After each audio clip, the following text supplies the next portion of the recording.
Hi everyone, my name is Kristin Fayad. I'm a board-certified behavior analyst, a BCBA, through the BACB, a licensed behavior analyst in New York, and an international behavior analyst through the IBAO. Before we talk about how to become certified, we need to talk about why credentialing matters, no matter where you live in the world. In many countries, behavior analysis is still an emerging profession. In some places, it is not yet formally regulated.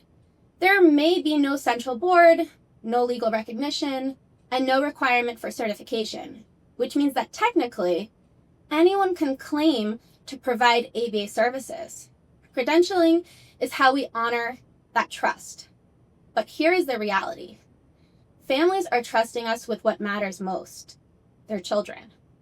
When you pursue an international certification, you are making a visible commitment to competence, ethics, and scientific practice. You are saying, I hold myself to a higher standard even when it is not required. The movement towards higher standards is not always beginning with government regulation. Instead, it is being built from the ground up by professionals who are choosing to become credentialed because they believe families deserve safe, effective, and evidence-based care. Because when credentialed practitioners enter a community, several things begin to happen. Families gain trust. They know that the professional supporting their child has met rigorous training standards and is prepared to make responsible clinical decisions. The science is protected. Behavior analysis is a powerful technology when implemented correctly. When implemented incorrectly, it can be ineffective or even harmful. Credentialing helps ensure fidelity to the science and safeguard the integrity of our field. Professionals are protected. Certification connects you to an international community, a shared ethical code, and a structure for ongoing growth and accountability. It means you are not practicing in isolation. You are part of a global network committed to excellence. For many years, the primary credentialing body in behavior analysis was the Behavior Analyst Certification Board, or BACB. If you've heard the term BCBA, that is the behavior analyst credential that they issue. It was considered the global gold standard. However, today, the BACB credentialing is exclusively applicable to the US and Canada. There are two organizations that support professionals around the world. Those are the Qualified Applied Behavior Analysis Credentialing Board, the QABA, and the International Behavior Analyst Organization, the IBAO. In this video, I'll walk you through the 3 certification tiers offered by the QABA and the 2 tiers available through the IBAO. One important thing to keep in mind is that our courses are intentionally aligned with the requirements of both organizations, giving you the flexibility to choose the path that best fits your professional goals. So let's begin with the 3 tiers of the QABA.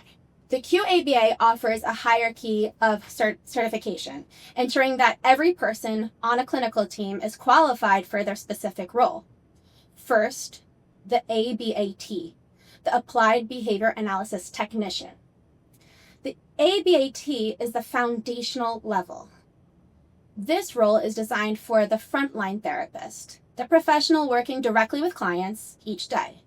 As an ABAT, you are typically providing one-on-one support, implementing programs with precision, collecting data, and helping drive skill acquisition. While you're not responsible for designing treatment plans, you become highly skilled in carrying them out with consistency and accuracy.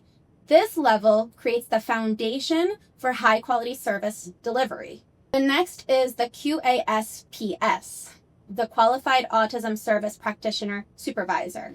This is the mid-tier supervisory credential, and it is intended for professionals who hold at least a bachelor's degree in behavior analysis or a related field that includes an approved verified course sequence. So to qualify, candidates must complete supervised fieldwork hours, pass a background check, and successfully pass the QASPS certification exam. It is important to understand that the QASPS practices under the supervision and clinical oversight of a qualified behavior analyst, or QBA, and does not function as an independent behavior analyst. This structure is similar to the way an ABAT operates under the supervision of a QASPS or a QBA, ensuring clear clinical leadership, strong collaboration, and consistent quality of care across the treatment team. Think of the QASPS as the bridge between the technician and the behavior analyst. In this role, you supervise technicians such as ABATs, you model protocols for parents and caregivers, and help ensure that interventions are being implemented effectively while collaborating closely with the supervising behavior analyst.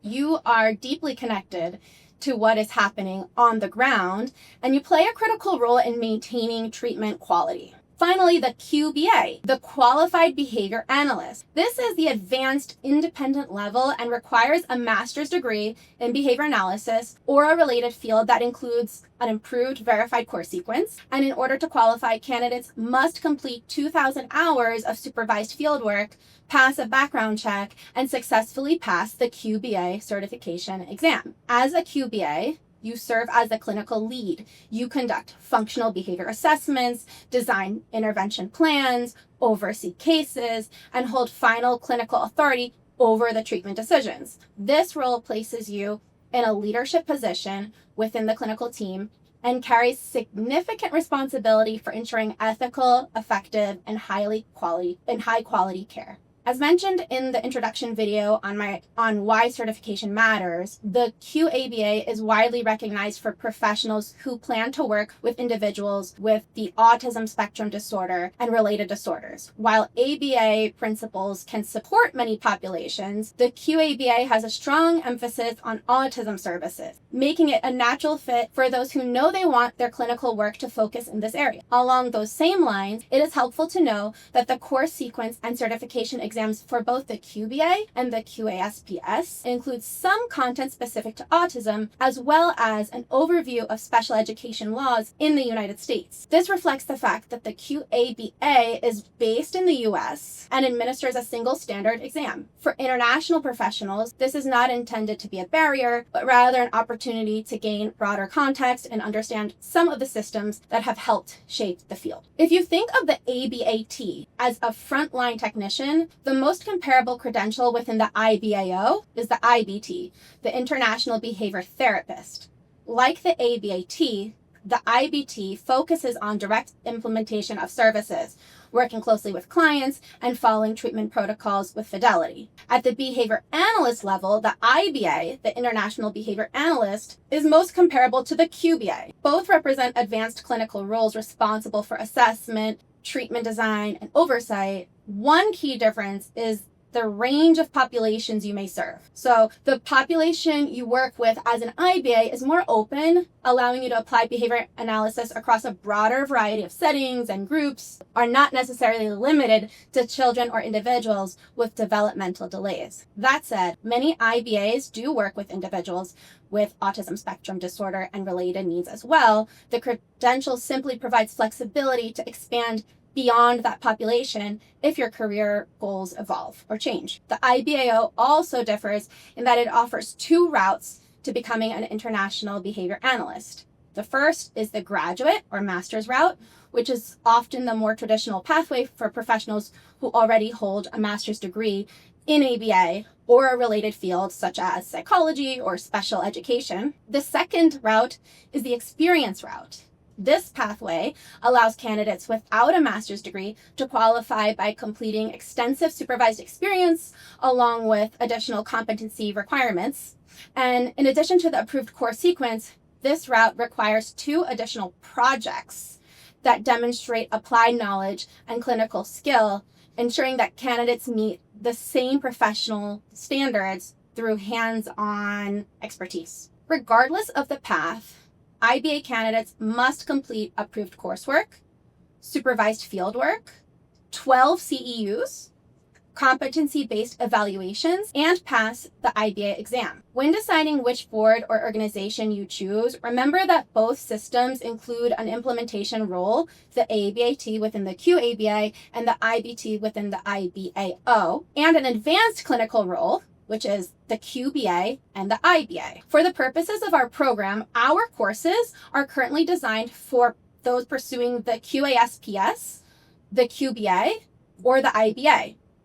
While the technician level credentials are incredibly important to the clinical ecosystem, our training is focused on preparing future supervisors and behavior analysts. Thank you.